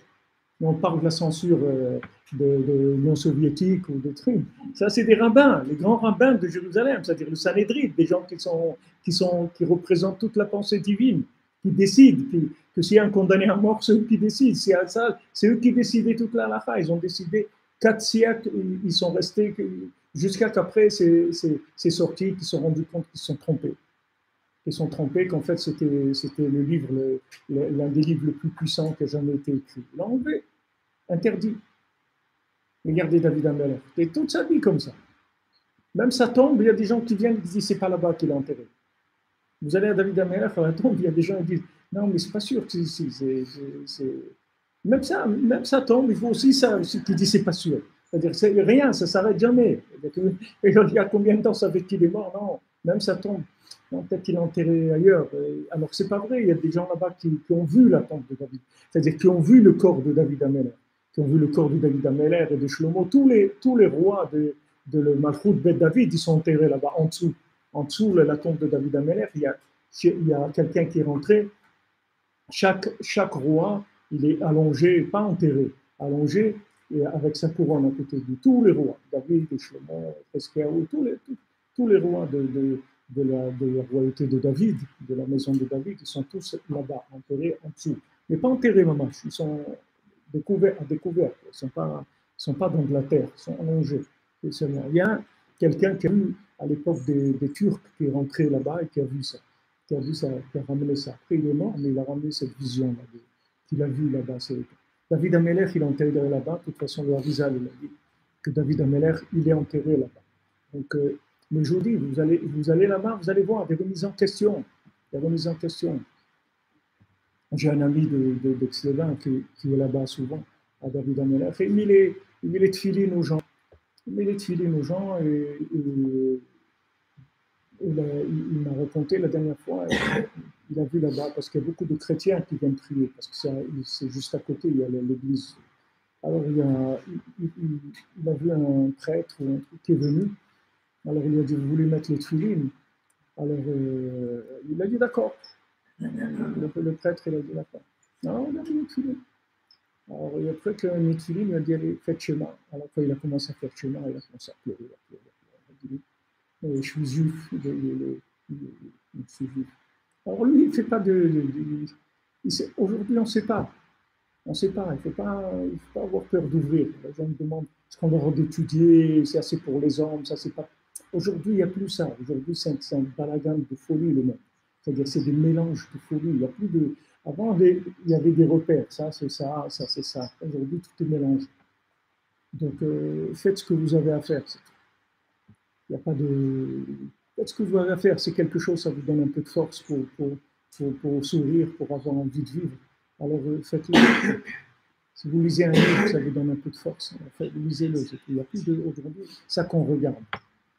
Ça qu'on regarde. C'est comme des gens qui sont en réanimation. C'est pas la même chose que des gens qui sont en train de faire des entraînements pour les Jeux Olympiques. C'est pas le même traitement. Aujourd'hui, c'est de la réanimation. Donc, il n'y a plus les mêmes règles. On est obligé de changer les règles. C'est pas les mêmes règles. Donc, aujourd'hui, on ne peut pas appliquer de la rigueur sur des principes qui s'adressaient à des gens qui étaient déjà construits et avancés. Aujourd'hui, c'est pas du tout la même chose. Aujourd'hui, chaque point il a sa valeur. Chaque seconde, elle a sa valeur. Même si quelqu'un il sait après il va faire plein de bêtises et trucs pendant des jours et des jours, si pendant une seconde il va faire quelque chose de bien, il faut le faire. Il faut le faire. Il ne faut pas laisser le bien. Même si c'est une seconde de bien pour un mois de bêtises. C'est pas grave. Il faut le faire. Parce qu'il n'y a pas de règle. Il n'y a pas de logique dans tout ce qu'on peut attraper de bien, il faut l'attraper. C'est tout. Il faut pas, il n'y a pas de règle de dire ouais, non, il faut que ça soit comme ça. Il n'y a pas. Il n'y a rien, il faut. Sauf qu'il peut, c'est tout. Sauf qu'il peut. Dès que je peux faire quelque chose de bien, je le fais. Sans regarder si c'est quelque chose qui est, comme on dit, politiquement correct. C'est-à-dire, on ne regarde pas. On fait ce qu'on a à faire, c'est tout. Donc maintenant, tous les mondes qui dépendent de nous, ils s'incluent. Donc si vous dépendez du Sagittaire ou du Bélier, alors il va s'inclure avec vous quand vous faites le doute. Il va s'inclure avec vous. Mais maintenant, si vous ne faites pas copain avec le Bélier, il va vous embêter. Il va vous mettre des coups de corne, il va vous embêter, le Bélier.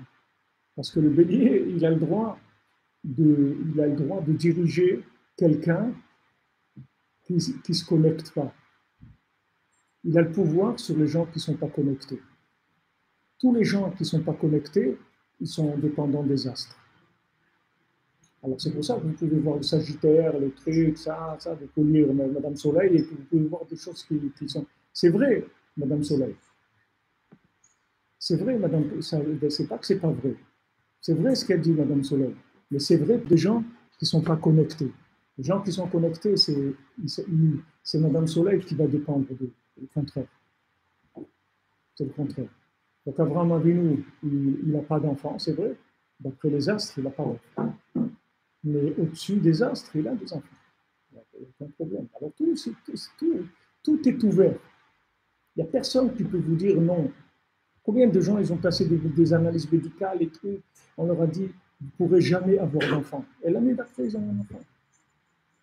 Ça ne veut rien dire, tous ces trucs-là. Il n'y a pas de...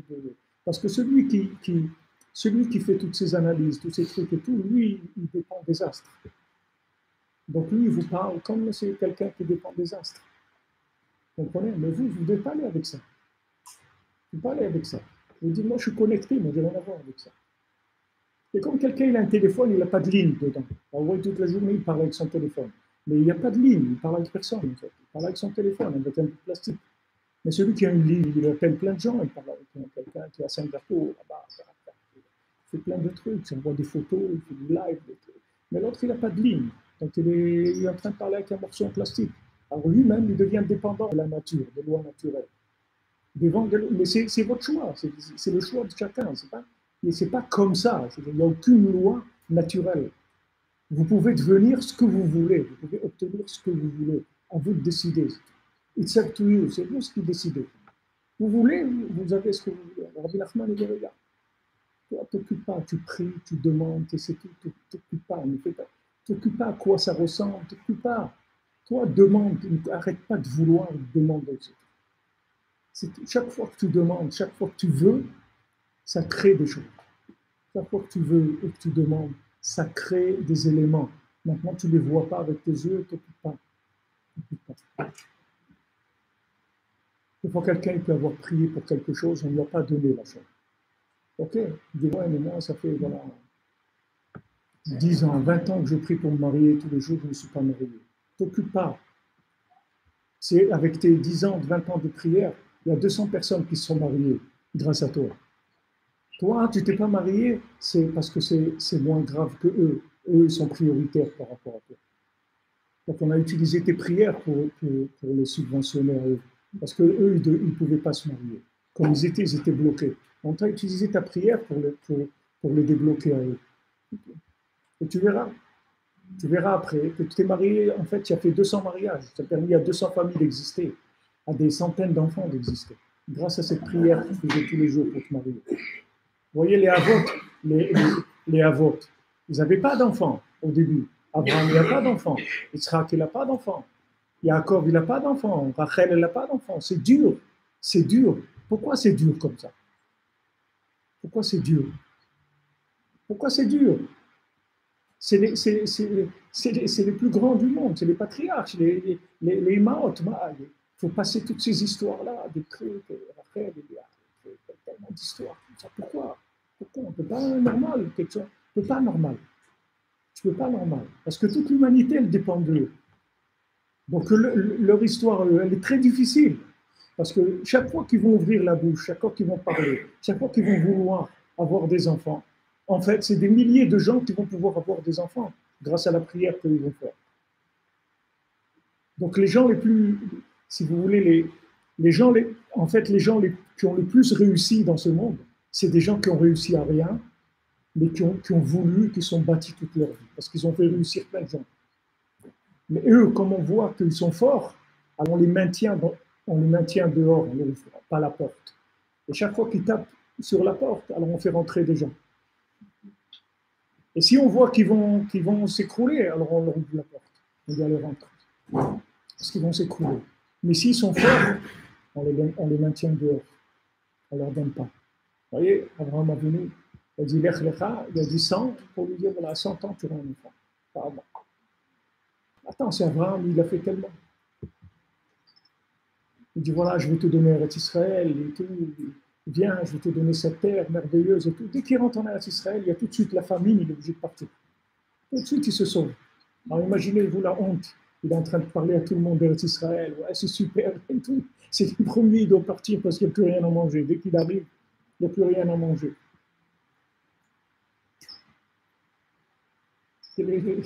Ça a l'air pas logique, mais dans ce monde, c'est comme ça. Plus, Rabbi Nachman dit que plus vous êtes capable de vouloir et de prier sans avoir de résultats, et plus vous construisez des choses qui sont immenses. Parce que dès que vous rentrez dans l'action, tout de suite le vouloir il baisse. Parce que ça y est, vous avez le résultat. Donc le vouloir il baisse. Et le vouloir, c'est ce qu'il y a de plus élevé. La perfection, c'est de vouloir sans obtenir et de continuer à vouloir. Ça, c'est la perfection. Ça, c'est les gens les plus forts qui est, c'est ça. Après, les gens moins forts, ça se rapproche. C'est-à-dire, il y a du vouloir avec des résultats. Et s'il y a des gens qui sont très faibles, on leur donne sans vouloir. Parce qu'on sait que sinon, ils vont lâcher. Ils vont craquer. Alors, même s'ils ne veulent pas. On dit, voilà, c'est tout. Parce qu'ils sont faibles. Mais les gens forts, on les maintient toujours à l'extérieur. Le plus loin possible. On les éloigne tout le temps. Mais il ne faut pas vous tromper. Il ne faut pas vous tromper. Quand on vous éloigne, ça veut dire que vous êtes très, très, très, très fort. Donc on a besoin de cet éloignement parce qu'à chaque fois que vous voulez vous fabriquer des vêtements divins extraordinaires. Le Zohar il dit que les vêtements de l'âme, les vêtements dans l'autre monde, les vêtements avec quoi on habille notre âme, les vêtements les plus élevés, ce sont les vêtements du vouloir, pas les vêtements des actions. L'action, c'est plus bas que le vouloir. Le vouloir, c'est au-dessus de l'action. Une action sans vouloir, elle n'a aucune valeur. La valeur de l'action, c'est on analyse combien de vouloir il y a dans l'action. Et c'est pour ça que le Zohar dit aussi qu'aujourd'hui, qu'on n'a pas le temple et qu'on se lève la nuit pour s'endeuiller sur le temple, c'est plus grand que quand il y avait le temple. Parce que quelqu'un qui fait la prière de minuit alors qu'il n'y a pas le temple, c'est plus grand que la période où il y avait le temple. Parce qu'il veut qu'il y ait le temple. Avant, regardez les gens, Rav Chaim, à la Yeshiva, Rav Shalom nous a raconté que quand il était fiancé, je ne sais pas combien de temps il est resté fiancé, 3 ans ou 5 ans, parce qu'il était dans les camps de travail, il y avait plein d'histoires. Donc, il s'est fiancé et après il est parti. Et il s'est marié 3 ans ou 5 ans après. Vous croyez qu'aujourd'hui quelqu'un peut rester fiancé 5 ans? Est-ce qu'il reste fiancé 5 ans? Des gens qui ont décidé de se marier, je ne dis pas des gens qui ne savent pas s'ils vont se marier ou pas, qui ne sont pas sûrs d'eux-mêmes, mais des gens qui sont sûrs qu'ils vont se marier et ne restent pas fiancés pendant 5 ans. Mais à l'époque, les gens ils étaient capables de rester fiancés pendant 5 ans. Ça ne change rien du tout. Quand arrivait la date du mariage, ils se mariaient, c'est tout. Il y avait pas de... Parce que les gens ils étaient beaucoup plus forts. C'est-à-dire, le vouloir, il était très très fort. Après qu'on s'est marié, c'est dur de vouloir se marier. Je parle avec la même personne. Quelqu'un qui s'est marié, qui veuille encore se marier, c'est-à-dire qui veut chaque jour découvrir son conjoint de façon nouvelle, comme s'il ne le connaissait pas du tout. chaque jour. Parce que Béhémet, il ne connaît pas. Il ne connaît pas, il ne sait pas qui c'est. Il a vu, pour l'instant, il a vu quelques films, quelques vidéos, quelques selfies comme ça, mais il ne sait pas qui c'est. Il ne sait pas qui est-ce qu'il a en face de lui. Il croit qui c'est, il ne sait pas qui c'est. Je vous le dis par expérience, c'est-à-dire, d'abord, Hachem, ça fait 20 ans, 40 ans que je suis marié, je vous dis on ne sait pas qui c'est notre conjoint. C'est des découvertes extraordinaires. Mais pour ça, il faut vouloir se marier. Il faut créer un vouloir de découvrir un petit peu de l'inconnu. Mais si vous n'attribuez pas de l'inconnu à votre conjoint, si vous croyez que vous le connaissez, c'est la fin. C'est la fin, parce que vous rentrez dans le système analytique logique et tout. Il n'y a plus personne qui vaut rien. Quand vous rentrez une personne dans un programme logique, vous ne pouvez rien du tout, l'individu. C'est fini. Il n'y a plus rien à découvrir, c'est terminé. Surtout quand vous avez des enfants et que vos enfants ils sont mariés, etc. Vous trouvez un couple de personnes à la maison. Qu'est-ce que vous faites? Si vous n'avez pas ce goût de la découverte, cette foi que dans l'individu, en fait, vous n'avez pas commencé, vous n'avez même pas eu le temps de parler avec votre conjoint parce que vous étiez occupé, vous avez des enfants, vous avez des trucs, vous travaillez, et maintenant vous avez un peu de recul. Hein. Vous pouvez commencer à découvrir votre conjoint, à parler, dire des choses extraordinaires. Et si vous n'avez pas cet inconnu-là, il n'y a plus de vie, il n'y a plus rien du tout. Donc en fait, ce qui nous motive, c'est cette aventure, c'est-à-dire cet inconnu qui déclenche le vouloir, qui nous donne le ratson. Ce ratson-là, c'est ce qu'il y a de plus élevé, Rabbi Nachman, il n'y a pas plus élevé que le vouloir. Et si on était sûr qu'on voudrait, on ne nous donnerait rien. Mais comme on a peur qu'on ne veuille plus, alors on nous donne. Donc Rabbi Nachman, il explique que c'est la seule chose qui manquait dans le monde, en fait. La seule chose que Hachem ne peut pas faire, c'est vouloir à notre place. Parce que ça ne s'appelle plus vouloir. C'est la seule chose qu'il n'y a pas, que Hachem ne peut pas faire. Tout le reste, Hachem peut le faire. Il peut tout faire. Mais une chose il ne peut pas faire, c'est que nous, on veuille. Parce que s'il nous fait vouloir, alors c'est plus nous. Alors, tout est calculé de façon extrêmement précise. Quelle dose de dévoilement je fais à l'individu sans lui forcer la main. Et combien je lui dévoile de manière à ce que je puisse exploiter son vouloir au maximum. Si je vois que la personne elle va presque plus vouloir, je dévoile un maximum. Je dévoile un maximum pour le prendre, pour qu'il s'engage. Mais si la personne, je vois qu'elle a un vouloir très fort, alors je dévoile un tout petit peu, à peine juste de lui donner envie, c'est tout. Et après, lui va vouloir. Et ce vouloir-là, c'est ça qui établit la base du monde. Parce que c'est la seule chose qui manquait. Donc, comme on arrive à la fin, on arrive à la réparation. Donc, c'est la seule chose qui reste, en fait. C'est la seule chose qui est importante. C'est pour ça que Rabbi Nachman dit que le désespoir n'existe pas, ne lâche pas, continue, etc. Pourquoi il dit ça? Pourquoi il appuie sur ces points-là? Parce qu'il sait qu'on va avoir tendance à se décourager. Pourquoi?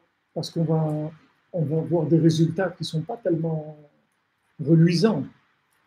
Donc on risque de se décourager dans le vouloir, puisque les résultats ne sont pas terribles. Mais il vient et vous dit le contraire. Il veut dire, moins tes résultats sont bons, plus tu vas vouloir. Plus savoir que tu es sur la bonne route. Mais il faut que tu continues à vouloir, à développer le vouloir, à lire des choses qui t'encouragent, qui te donnent envie de vouloir encore, vouloir le bien, vouloir que ça marche. Il faut que tu développes le vouloir au maximum. Parce que c'est sur ça que tu vas être éprouvé. Donc Rabbi Nachman, il nous avertit de ça, qu'à la fin, le pouvoir humain, il va être pratiquement nul, et le vouloir, il va être au maximum. On va arriver au maximum de vouloir, au minimum de pouvoir, et c'est comme ça que Mashiach va se révéler. Mashiach, il va se révéler dans le point de contact entre vouloir maximal, pouvoir minimal. Quand je ne peux plus rien et je veux, c'est ça le maximum que je peux faire. Les gens ils croient qu'il faut faire. Celui qui fait, c'est lui qui est capable. Non. Les gens les plus capables, c'est ceux qui ont échoué dans l'action et qui ont réussi dans le vouloir. Ça, c'est les gens les plus forts qui existent. Les gens les plus forts. Il n'y a pas plus fort que quelqu'un qui veut et qui n'a pas de résultat. Parce que dès que vous avez un résultat, vous avez tout de suite Esav, le fronton Esav qui arrive. L'ego, le truc, l'exploitation, vous devenez un revendeur tout de suite. Dès que vous avez des résultats, vous commencez à revendre. Vous exploitez à votre compte.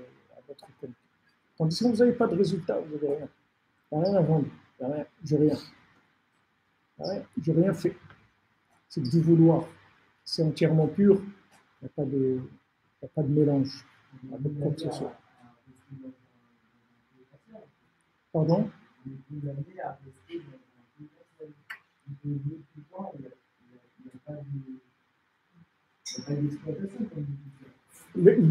C'est-à-dire le vouloir, c'est pas un potentiel. Le vouloir, c'est pas un potentiel.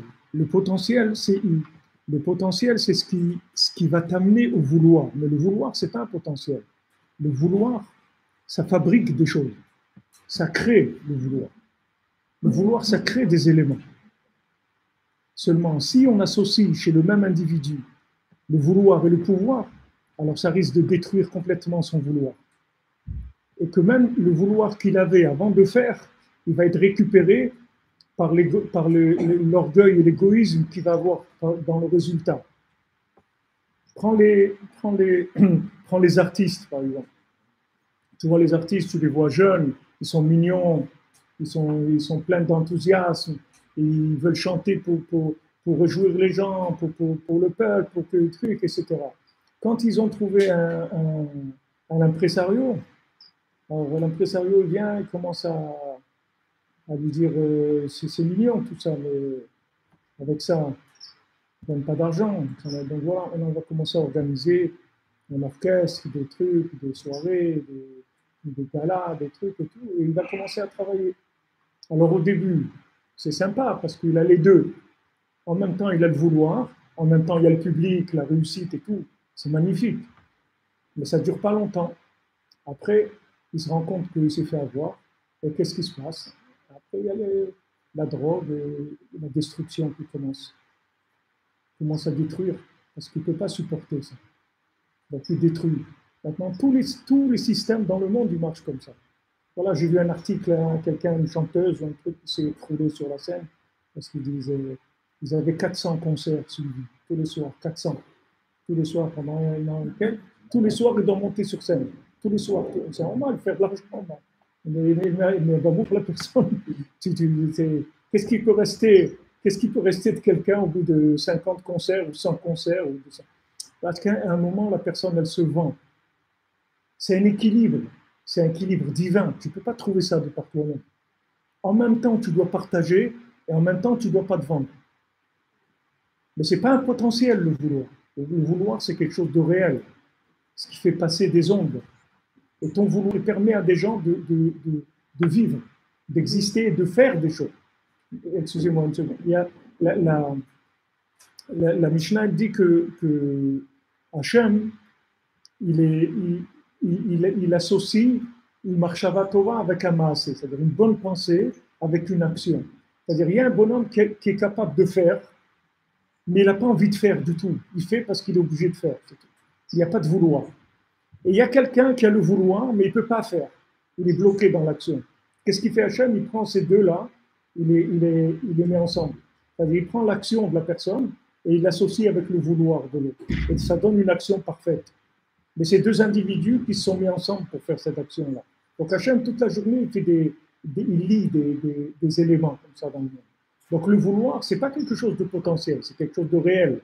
Seulement dans l'action, à tes yeux, tu ne vois pas le résultat. Mais quand tu veux, il y a tout de suite des résultats. Comment on se...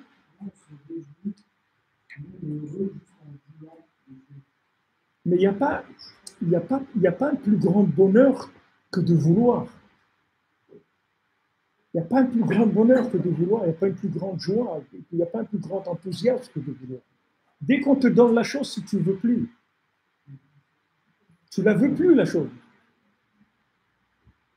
Regarde combien de choses tu veux, une fois que tu l'as acheté, tu ne la veux plus, la chose. Tu l'oublies, tu ne sais même pas qu'elle existe. Alors que si tu ne l'avais pas acheté, tu continuais à rêver avec des trucs et tout, c'est bien, pourquoi tu veux l'acheter? N'achète pas. Tu vas l'acheter, c'est dommage. Tu l'as détruit. Tu as détruit la chose, tu as détruit ton vouloir. Le principal aujourd'hui, c'est le vouloir. C'est ça qu'on doit, parce que c'est notre vie. C'est notre vie, c'est ça être vivant. Quelqu'un qui veut plus, il est mort. Il y a des gens âgés qui dépassent 90 ans, 95 ans. Ils sont en bonne santé, mais ils n'ont plus envie de vivre. Ils sont fatigués, c'est tout, ils en ont marre. Qu'est-ce que tu vas leur amener de trucs? Physiquement, ils sont affaiblis. Donc déjà, tous les plaisirs physiques, tout, il n'y a pas. Qu'est-ce qui peut les satisfaire? Rien du tout. Donc ils n'ont plus envie de vivre. C'est pour ça qu'ils meurent, c'est pas parce qu'ils sont malades. Parce qu'ils n'ont plus envie de vivre. Donc aujourd'hui, c'est si tu veux, la maladie du siècle, c'est ça. C'est que les gens, ils n'ont plus envie. Ils n'ont plus envie de ça, ils n'ont plus envie de ça, ils n'ont plus envie de réussir. Tu dis à quelqu'un, ouais, tu vas réussir et tout, tu dis, j'ai pas envie de réussir. Comment tu n'as pas envie de réussir? Ouais, mais si tu réussis, tu vas faire ça, il n'a pas envie. Ça n'intéresse pas. Qu'est-ce que vous voulez demander? Vous voulez demander quelque chose?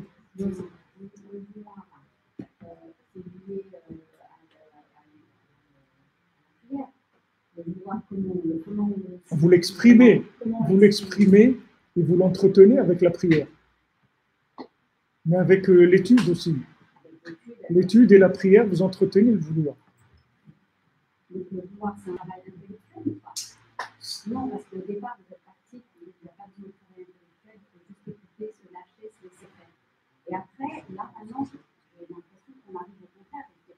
Et qu'au contraire, avoir un vrai travail intellectuel pour justement faire c'est pas intellectuel. Intellectuel, si vous voulez, intellectuel, c'est comme un ordinateur. Vous avez le disque dur et la mémoire vive. La mémoire vive, c'est pas intellectuel. Tant que c'est vivant, c'est pas intellectuel. Le libre arbitre, c'est intellectuel. Non, c'est pas intellectuel. C'est la mémoire vive. C'est vivant, le libre arbitre. C'est pas intellectuel. Il y a des gens qui savent des choses, mais ils n'ont pas le choix. Il y a des gens qui savent. Il y a des gens qui... Ça vient en eux. S'ils ont cherché la chose. Il y a des gens qui sont en prison. Il y a des gens qui... On est limité parce qu'ils ont besoin de la salle pour l'écoute. Il y a des gens qui sont dans une prison, d'accord? Maintenant, la porte de la prison, elle est ouverte. Mais dans sa tête, elle est fermée. Donc, il ne va pas sortir. Il va pas, parce que dans sa tête, c'est fermé. C'est-à-dire que la connaissance elle-même, si vous voulez, la connaissance, tant qu'elle n'est pas branchée, elle est morte. Elle ne produit pas du mouvement. Le mouvement, c'est quand vous vivez la connaissance. Maintenant, le vécu de la connaissance, il se fait par la connexion, par la prière. Quand vous priez sur la connaissance, vous connectez la connaissance et vous la rendez éventuellement vivante, la connaissance. Mais l'intellect, si vous voulez, c'est quelque chose de mort. C'est un disque dur, il tombe tout seul. C'est-à-dire qu'il ne produit rien. Il ne peut pas produire. C'est des propositions. Il propose des choses, des notions, sans arrêt. Voilà, ça et ça et ça et ça. Mais quelqu'un qui va faire quelque chose, qui va s'engager, qui va faire la révolution, qui va devenir Che Guevara et tout, c'est pas des Che Guevara dans leur tête, il y en a plein dans le monde. Mais quelqu'un qui s'est levé, qui a fait quelque chose, il n'y en a pas beaucoup. Donc pour arriver de là à là, il y a un chemin. Le chemin, c'est la confiance en soi, avoir la émouna en soi, que je suis capable de le faire. Et cette émouna-là, elle amène au contact avec Dieu. La confiance en vous, elle vous amène la confiance dans le Hachem. Rabbi Nachman dit, si vous n'avez pas confiance en vous, vous ne pouvez pas avoir confiance dans le Hachem. D'abord, il faut que vous sachiez que vous êtes capable de faire tout ce que vous devez faire. Voilà. Donc là, vous voulez. Ah, maintenant, vous arrivez au pouvoir. Vous voyez que vous ne pouvez pas. Ce n'est pas grave. Continuez à vouloir. Et vous allez voir que votre vouloir, il va se traduire par un pouvoir, même si ce n'est pas chez vous. Ça peut se traduire chez vos enfants aussi. Il y a beaucoup d'enfants qui ont réussi ce que leurs parents n'ont pas réussi.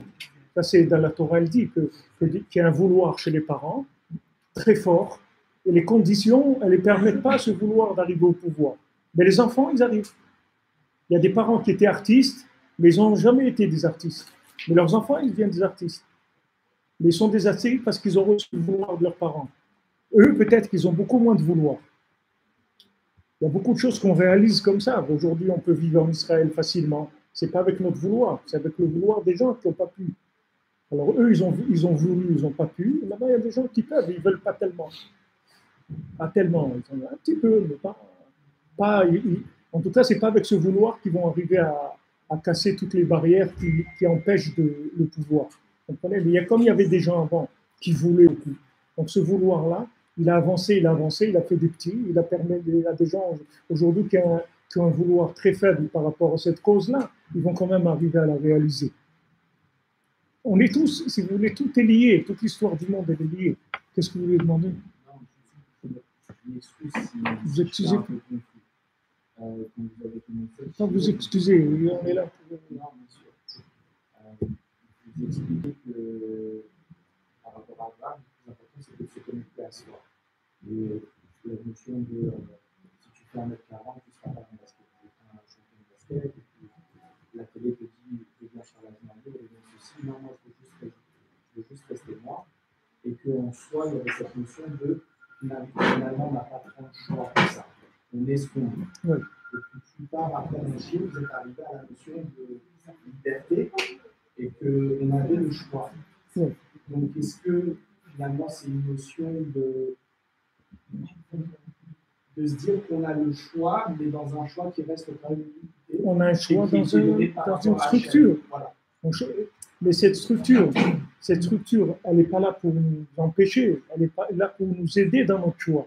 Pour pas qu'on aille ailleurs, vous comprenez? Si maintenant on vous fait mesurer 2 mètres et que vous n'êtes pas fait pour le basket, on va vous induire en erreur parce que vous allez essayer et vous essayez de passer 20 ans à ça et un jour vous allez vous ennuyer, vous dites ça, il ne faut plus jouer au basket.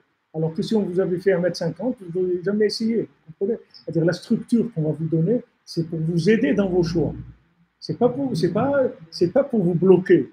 C'est au contraire, c'est pour vous booster, pour vous arriver plus vite dans là où vous devez arriver. Mais dans votre structure, si vous voulez, vous avez toutes les possibilités, tout est ouvert.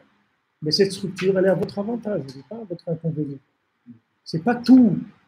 Si vous voulez, comme on dit, quelqu'un qui vous dit un homme à tout faire, ça veut dire un homme à rien faire. On ne peut pas savoir tout faire dans notre vie. On ne peut pas être plombier, électricien et architecte et médecin et trucs. C'est pas possible. Donc on est limité. Mais dans cette limite-là, c'est-à-dire dans cette structure-là, on peut arriver jusqu'à l'infini. On est orienté, si vous voulez, là-dedans. Mais là-dedans, on a tout notre choix. On ne se limite pas, si vous voulez. On se limite à l'horizontale, mais pas à vertical. Vous comprenez? C'est-à-dire que c'est le Magen David. On n'est pas du tout limité. On tourne entre le haut et le bas, mais on n'est pas limité. Avec nos structures, on n'est pas limité. On a un corps, notre corps il nous limite. On doit aller dormir. Pourquoi on doit aller dormir? C'est pour mieux fonctionner. C'est pas parce qu'on veut nous empêcher de vivre. Alors on va dire, on va dormir 7 heures ou 8 heures. Ouais, c'est dommage, j'ai perdu 8 heures à dormir, j'aurais pu faire des choses et tout. Tu peux pas. Parce que si maintenant tu arrives à un moment où dans ta vie tu n'as plus besoin de ça, tu vas voir, tu ne vas pas dormir. Rabbi Nathan, il dormait que 2 heures par nuit. Il ne dormait pas ni 4 heures ni 6 heures, il dormait que 2 heures par nuit. Parce qu'il n'avait pas besoin du renouvellement de son cerveau plus que 2 heures. 2 heures de sommeil, ça lui renouvelait. Mais nous, on a besoin 6 heures, 7 heures. Et des gens, ils ont besoin de dormir 10 heures. Ah, mais ce n'est pas une perte de temps. C'est juste les conditions pour pouvoir fonctionner.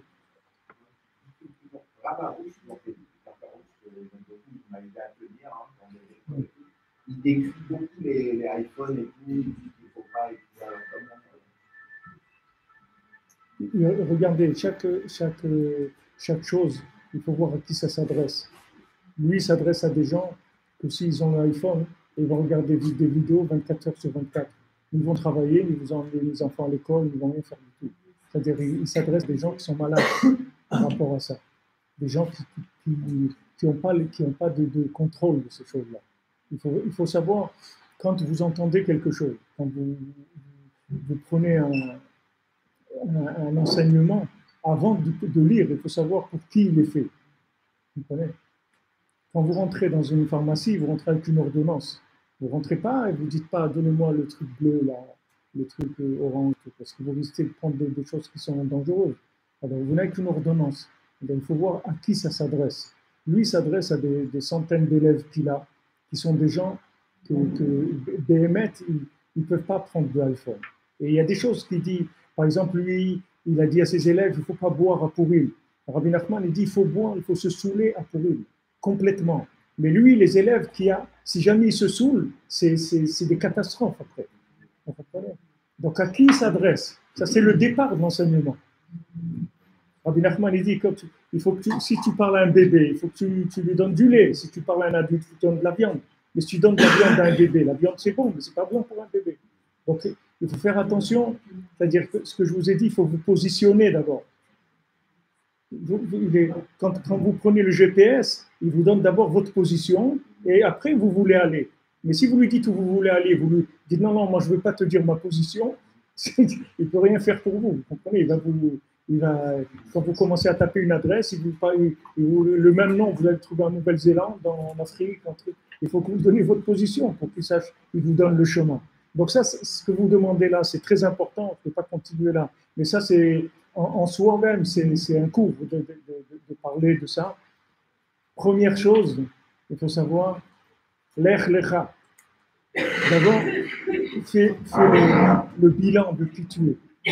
Et selon ce que tu es, tu vas voir qu'est-ce que tu peux gérer dans ce monde, quels sont les éléments que tu peux gérer. Quand on a parlé de connecter, il y a des choses dans ce monde qui vont vous connecter, et il y a des choses qui vont vous déconnecter. Ça dépend de quelle personne. La même chose pour un individu, ça le connecte, et pour un autre, ça le déconnecte. Donc, on ne peut pas dire des généralités, ça ou ça. Les généralités, c'est ce qu'on développe, c'est le dialogue avec Hachem. Konaklali, Ouman, ça c'est général. Après, dans les détails, il faut faire des ordonnances avec des diagnostics. Sinon, on ne sait pas où on va. Merci. S'il vous plaît, on est en train de créer un fichier des élèves du RAB. Si vous voulez venir me donner votre nom, votre prénom et votre numéro de téléphone. Merci